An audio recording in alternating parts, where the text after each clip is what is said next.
آداب، یہ آکاشوانی ہے۔ خبروں کے ساتھ میں مہتاب عالم۔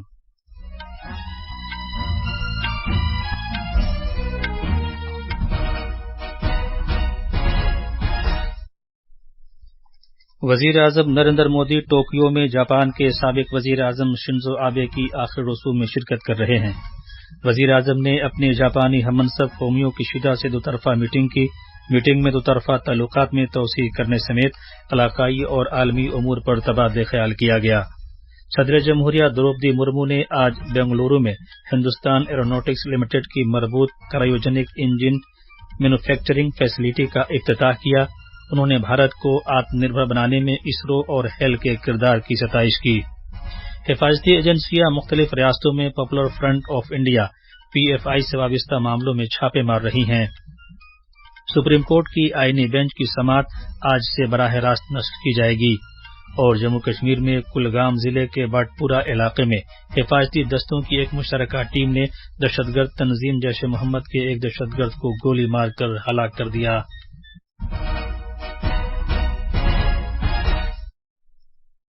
اب خبریں تفصیل سے۔ جاپان کے سابق وزیر اعظم شنزو آبے کی آخری رسوم سرکاری اعزاز کے ساتھ ٹوکیو میں ادا کی جا رہی ہیں۔ ان کی بیوہ آکی آبے نے ان کی استھیوں کو جاپان کے بوڈوکان ہال میں لایا، جہاں ہزاروں سوگوار جمع ہیں۔ وزیر اعظم نریندر مودی ان عالمی رہنماؤں میں شامل ہیں جو آخری رسوم میں شرکت کر رہے ہیں۔ اس سے پہلے جناب مودی نے آج صبح جاپان کے اپنے ہم منصب فومیو کیشیدا کے ساتھ دوطرفہ میٹنگ کی۔ انہوں نے سابق وزیر اعظم شنزو آبے کے انتقال پر اپنی تعزیت کا اظہار کیا۔ انہوں نے بھارت جاپان ساجھیداری کو مستحکم کرنے اور آزاد، کھلے اور سب کی شمولیت والے بھارت بحر الکاہل خطے کے وژن کو عملی جامہ پہنانے میں ان کی دین کا ذکر کیا۔ دونوں رہنماؤں نے باہمی تعلقات کو مزید مستحکم کرنے کے بارے میں سود مند بات چیت کی۔ انہوں نے بہت سے علاقائی اور عالمی امور پر بھی تبادلہ خیال کیا۔ جناب مودی کل رات ٹوکیو پہنچے ہیں۔ صدر جمہوریہ دروپدی مرمو نے آج بنگلورو میں ہندوستان ایروناٹکس لمیٹڈ ہیل کی مربوط کرایوجنک انجن مینوفیکچرنگ فیسلٹی کا افتتاح کیا اور ساؤتھ زون انسٹی ٹیوٹ آف ویرولوجی کا ورچوئل طریقے سے سنگ بنیاد رکھا۔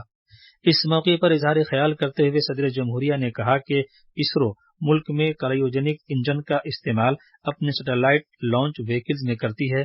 صدر جمہوریہ نے بھارت کو آتم نربھر بنانے میں اسرو اور ہیل کے رول کو سراہا۔ انہوں نے سائنسی برادری سے کہا کہ وہ بھارت کو 2047 تک ایک ترقی یافتہ ملک بنانے کے لیے امرت کال سے فائدہ اٹھائیں، جب بھارت کی آزادی کو 100 سال مکمل ہو جائیں گے۔ انہوں نے کہا کہ سابق صدر جمہوریہ مرحوم APJ عبدالکلام نے ملک میں ہی کورونری اسٹینٹس تیار کر کے ملک کو خود کفیل بنانے کی راہ دکھائی۔ اسی طرح ملک میں ہی کورونا وائرس کا ٹیکہ تیار کرنے کی کوشش کی گئی اور سب سے بڑی ٹیکہ کاری مہم کا آغاز کیا گیا۔ اس موقع پر گورنر تھاور چند گہلوت، وزیر اعلیٰ بسوراج بومئی، خاندانی بہبود کے مرکزی وزیر مملکت ڈاکٹر بھارتی پروین پوار اور کرناٹک کے وزیر صحت ڈاکٹر کے سدھاکر موجود تھے۔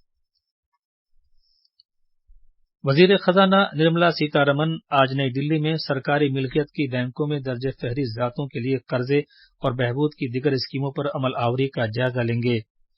اس میٹنگ میں درج فہرست ذاتوں سے متعلق قومی کمیشن کے چیئرمین، سرکاری ملکیت کے بینکوں اور سدبی اور نبارڈ جیسے مالی اداروں کے سربراہ بھی شرکت کریں گے۔ اس میٹنگ میں درج فہرست ذاتوں کے افراد کو دیے گئے قرضوں کے ساتھ ساتھ مختلف قرضہ اسکیموں کا جائزہ لیا جائے گا۔ غیر ملکی تجارتی پالیسی 2015-20 کو مزید 6 ماہ کی مدت کے لیے توسیع دی گئی ہے۔ توسیع کا یہ عمل اگلے مہینے کی پہلی تاریخ سے نافذ العمل ہوگا۔ کامرس و صنعت کی وزارت نے کہا ہے کہ حکومت کو پالیسی میں توسیع کیے جانے کے لیے برآمدات کے فروغ سے متعلق کونسلوں اور سرکردہ برآمدکاروں سے درخواست موصول ہوئی تھیں۔ برآمدکاروں اور صنعتی اداروں نے تیزی سے بدلتے عالمی اقتصادی منظرنامے اور جغرافیائی سیاسی صورتحال کے تناظر میں حکومت سے پالیسی میں توسیع کرنے کی ضرورت پر زور دیا تھا۔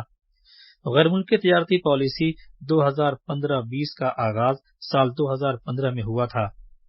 مذکورہ پالیسی وزیراعظم کے میک ان انڈیا ویژن پر توجہ مرکوز کرتے ہوئے اشیاء اور خدمات کی برآمدات بڑھانے کے لیے ایک فریم ورک فراہم کرتی ہے۔ یہ پالیسی کاروبار کرنے میں سہولت پیدا کرنے پر بھی زور دیتی ہے۔ یہ خبریں آکاشوانی سے نشر کی جا رہی ہیں۔ حفاظتی ایجنسیاں مختلف ریاستوں میں popular front of India PFI سے وابستہ معاملوں میں چھاپے مار رہی ہیں۔ دلی پولیس نے مرکزی ایجنسیوں سے موصولہ خصوصی اطلاعات کی بنیاد پر نظام الدین، شاہین باغ اور شہر کے دوسرے علاقوں میں تلاشی لی۔ پولیس نے بتایا کہ 30 سے زیادہ لوگوں کو گرفتار کیا گیا۔ آسام میں حفاظتی ایجنسیوں نے آج ریاست کے مختلف ضلعوں سے PFI کے 25 ارکان کو گرفتار کیا ہے۔ گوالپاڑہ ضلع سے PFI کے 10 اور کامروپ ضلع سے 5 لیڈروں اور ممبروں کو گرفتار کیا گیا۔ مہاراشٹر میں آج ریاستی پولیس نے چھاپے مار کر PFI کے 20 ممبروں کو گرفتار کیا ہے۔ PFI کے 13 ممبروں کو اورنگ آباد سے، 7 کو مراٹھواڑہ خطے کے دوسرے حصوں سے اور 1 کو شولاپور سے گرفتار کیا گیا ہے۔ کرناٹک میں ریاستی پولیس نے آج ضلع کے PFI کے دفاتر اور اس کے کارکنوں کی رہائش گاہوں پر چھاپے مارے۔ PFI کے 40 سے زیادہ صدور اور کارکنوں کو حراست میں لیا گیا ہے۔ سپریم کورٹ نے آج سے اپنی کارروائیوں کو عوام کے لیے براہ راست دکھانا شروع کر دیا ہے۔ سپریم کورٹ کی 3 آئینی بینچوں کے سامنے سنوائی کو اس کے پلیٹ فارم webcast.gov.in سندھیا پر دیکھا جا سکتا ہے۔ آج آئینی بینچوں کے سامنے داخلوں اور ملازمتوں میں EWS زمرے کو 10% کوٹا فراہم کرنے کے مرکز کے فیصلے، مہاراشٹر کے سیاسی بحران اور دلی میں انتظامی خدمات کے کنٹرول سے متعلق معاملات ہیں۔ بھارت کے چیف جسٹس یو للت کی سربراہی والی 5 ججوں کی بینچ اس وقت EWS کوٹے کو چیلنج کرنے والی عرضی پر سماعت کر رہی ہے۔ بھارت کے عظیم انقلابی رہنماؤں میں سے ایک راجا رام موہن رائے کی آج برسی منائی جا رہی ہے۔ راجا رام موہن رائے ایک مصلح اور اسکالر تھے اور انہوں نے بھارت کی نشأت ثانیہ میں مرکزی کردار ادا کیا تھا۔ رائے نے آج ہی کے دن 1833 میں انگلینڈ کے برسٹل میں آخری سانس لی تھی۔ رائے نے سماج میں مذہبی اور سماجی اصلاحات کے لیے آتمیہ سبھا قائم کیا تھا اور حقوق نسواں کے لیے مہم چلائی تھی۔ رائے بیواؤں کے دوبارہ شادی کرنے سے متعلق حقوق اور جائیداد میں حصہ پانے سے متعلق حقوق کے لیے جدوجہد کرنے کے پیشرو شمار کی جاتے ہیں۔ انہوں نے خواتین کے لیے تعلیم کی بھی حمایت کی تھی۔ جموں کشمیر میں کلگام ضلع کے بٹ پورہ علاقے میں کل شام حفاظتی دستوں کی ایک مشترکہ ٹیم نے دہشت گرد تنظیم جیش محمد کے ایک دہشت گرد کو گولی مار کر ہلاک کر دیا۔ ہلاک ہونے والے دہشت گرد کی شناخت ابو ہرا کے طور پر ہوئی ہے، جو ایک پاکستانی ہے۔ اس کے قبضے سے اسلحہ اور گولہ بارود سمیت قابل اعتراض دستاویزات برآمد ہوئی ہیں۔ ایک ٹویٹ میں کشمیر پولیس کے ایڈیشنل ڈائریکٹر جنرل وجے کمار نے بتایا کہ جھڑپ میں ایک فوجی اور 2 شہری زخمی ہوئے ہیں، انہیں علاج کے لیے اسپتال منتقل کر دیا گیا ہے۔ آج سیاحت کا عالمی دن منایا جا رہا ہے۔ یہ دن ہر سال منایا جاتا ہے تاکہ سیاحت اور اس کی سماجی، ثقافتی، سیاسی اور معاشی اقدار کی اہمیت پر بین الاقوامی برادری کے مابین بیداری کو فروغ دیا جا سکے۔ اس سال کا موضوع ہے ری تھنکنگ ٹورزم، یعنی سیاحت پر پھر سے غور کیا جائے۔ اس میں اس بات کو اجاگر کیا جائے گا کہ سیاحت کے شعبے کو ترقی کے ایک کلیدی ستون کے طور پر تسلیم کیا گیا ہے۔ سیاحت نے کافی حد تک لاکھوں لوگوں کو روزگار کے مواقع فراہم کرنے میں مدد کی ہے اور کچھ ممالک اپنے مالی استحکام کے لیے سیاحت کے شعبے پر پوری طرح انحصار کرتے ہیں۔ آیوشمان بھارت ڈیجیٹل مشن نے آج اپنے آغاز کا 1 سال مکمل کر لیا ہے۔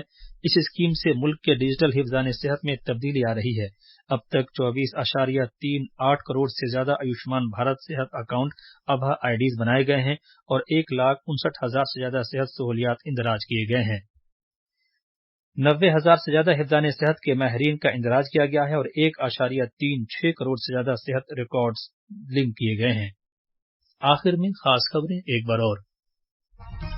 وزیر اعظم نریندر مودی ٹوکیو میں جاپان کے سابق وزیر اعظم شنزو آبے کی آخری رسوم میں شرکت کر رہے ہیں۔ وزیر اعظم نے اپنے جاپانی ہم منصب فومیو کشیدا سے 2 طرفہ میٹنگ کی۔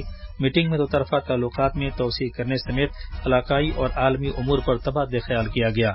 صدر جمہوریہ دروپدی مرمو نے آج بنگلورو میں ہندوستان ایروناٹکس لمیٹڈ کی مربوط کرایوجنک انجن مینوفیکچرنگ فیسلٹی کا افتتاح کیا۔ حفاظتی ایجنسیاں مختلف ریاستوں میں popular front of India PFI سے وابستہ معاملوں میں چھاپے مار رہی ہیں۔ سپریم کورٹ کی آئینی بینچ کی سماعت آج سے براہ راست نشر کی جائے گی۔ اس کے ساتھ ہی خبروں کا یہ بلیٹن ختم ہوا۔